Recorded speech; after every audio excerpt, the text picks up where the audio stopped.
Most people don't realize when the problem starts.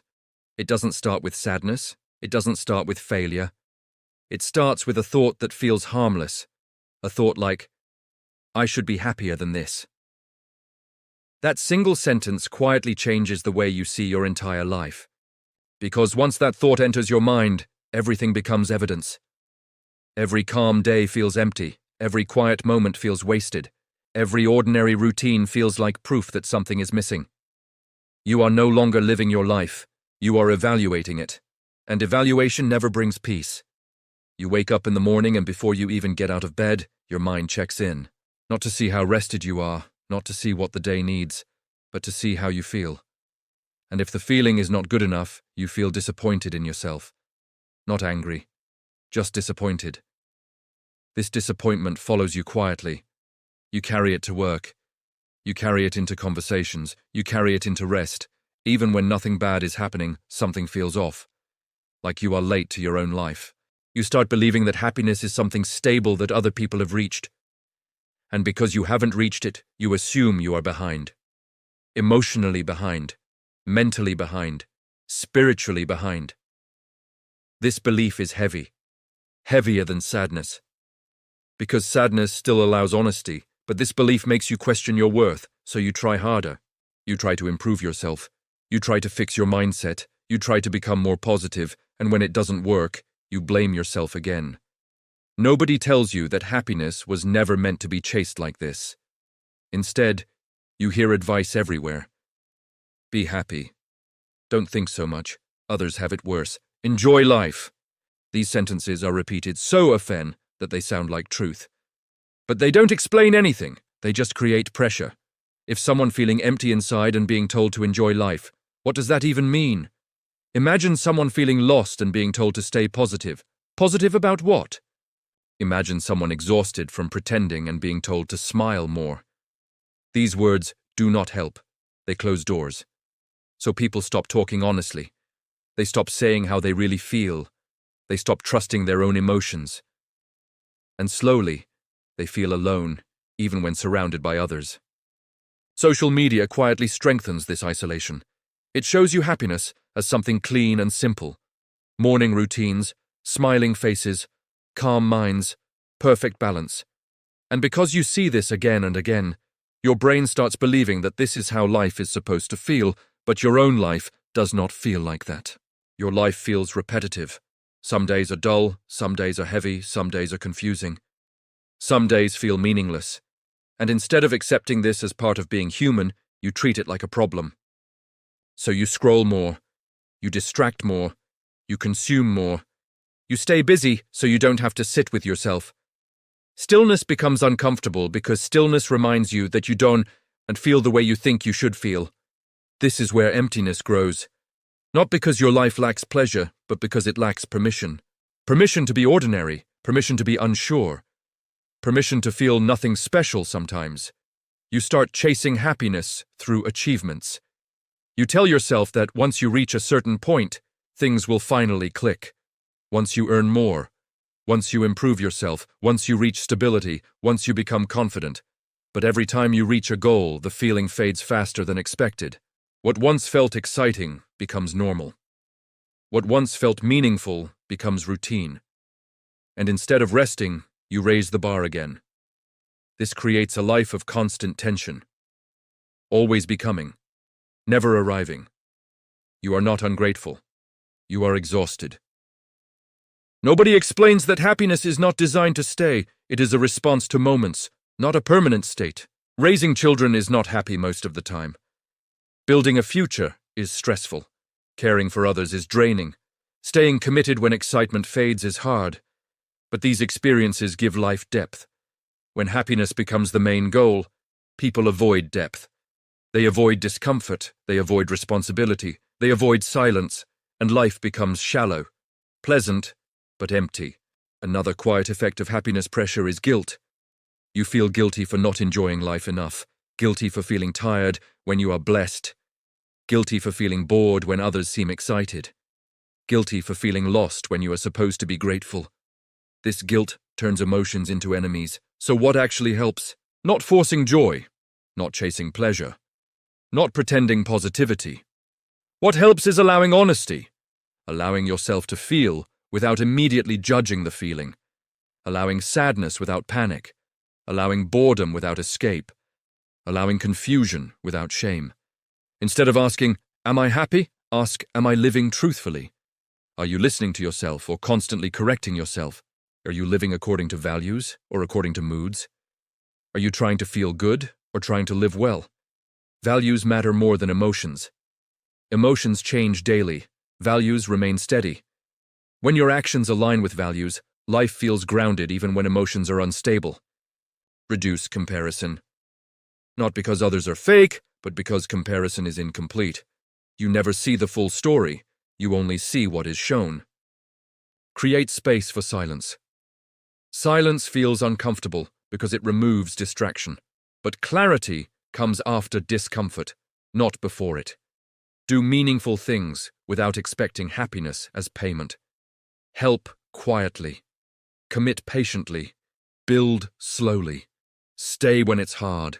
Sit with discomfort long enough to learn from it. Over time, something changes. You stop fighting yourself. You stop measuring your worth by your mood. You stop chasing a feeling that was never meant to lead your life. Happiness becomes lighter, less demanding. It comes and goes without controlling you. You realize you don't need to feel happy to live a full life. You need to feel connected. Connected to reality, connected to values, connected to what actually matters. When you stop chasing happiness, you stop believing something inside you is missing. And that belief alone brings a calm no achievement ever could. That calm does not arrive like excitement. It does not rush in. It settles slowly. At first, you barely notice it. You just notice that you are not arguing with yourself as much anymore. You are not asking every moment to justify itself. You are not demanding that life entertain you. You begin to notice how much energy you were wasting before. Energy spent comparing. Energy spent pretending. Energy spent chasing a feeling that never stayed long enough. Once that energy is freed, life feels quieter, not louder. You still feel sadness sometimes. You still feel boredom. You still feel fear. But these emotions no longer scare you. They don't feel like threats. They feel like weather. Something that passes through, not something that defines you. This is important, because most suffering does not come from emotions themselves. It comes from resisting them. It comes from believing that certain feelings should not exist. Once you drop that belief, emotions lose much of their power. You start understanding that a calm life is not a happy life. A calm life is a life where you stop fighting reality, where you stop demanding that every day feel meaningful, where you stop turning emotions into judgments about your worth. Many people never reach this place because they keep waiting for happiness to give them permission to rest. But rest does not come after happiness. Happiness comes after rest. Rest means accepting limits, accepting that you will not feel inspired every day, accepting that some days are just days. They don't need to be special, they don't need to be memorable, they just need to be lived. When you accept this, ordinary moments stop feeling like failures. A quiet evening becomes enough. A simple routine becomes grounding. Repetition becomes stable instead of boring. This is something modern life never teaches you. Modern life teaches you to always upgrade. Upgrade your goals, upgrade your mindset, upgrade your lifestyle, upgrade yourself. And while growth is not bad, constant upgrading creates dissatisfaction. Because you never sit long enough to feel rooted. You are always becoming, never being. When you slow down, you start noticing small things again. Not in a forced, grateful way, just naturally. A pause between thoughts, a deep breath, a moment of focus. These moments don't make you happy, they make you present. Presence is often confused with happiness, but they are different. Happiness is a feeling. Presence is a state. Presence stays even when happiness leaves, and presence is what makes pain manageable. When difficult moments come, and they will, presence allows you to face them without collapsing. You don't need to escape immediately. You don't need to distract yourself constantly. You don't need to pretend everything is okay. You just stay. Staying is a skill most people never learn because they are taught to chase comfort. But comfort weakens you over time. Staying builds strength. Think about how many things you left too early. Not because they were wrong, but because they became uncomfortable. A habit, a path, a relationship, a commitment. Not everything you leave is a mistake, but many things are abandoned because happiness faded. But happiness always fades. That does not mean meaning is gone. When you stop using happiness as the measure, you give things time to deepen. You allow effort to turn into mastery. You allow commitment to turn into trust. You allow routine to turn into stability. This does not feel exciting. It feels solid. And solidity is something people secretly crave, even when they say they want excitement. Another change happens quietly. You stop explaining yourself so much. You stop justifying your emotions. You stop apologizing for how you feel. You become more honest in simple ways. You say, "I'm tired," without adding a reason. You say, "I don't know," without feeling embarrassed. You say, "This matters to me," without needing approval. This honesty reduces inner conflict. You are no longer split between who you are and who you think you should be. You also stop judging others as harshly. When you no longer demand constant happiness from yourself, you stop demanding it from people around you. You become more patient, more understanding, more realistic. This improves relationships more than forced positivity ever could. People don't need you to be happy, they need you to be real. Life becomes less about feeling good and more about being steady. Steadiness does not feel dramatic. It feels reliable. It allows you to carry both joy and pain without breaking. This is what real fulfillment looks like.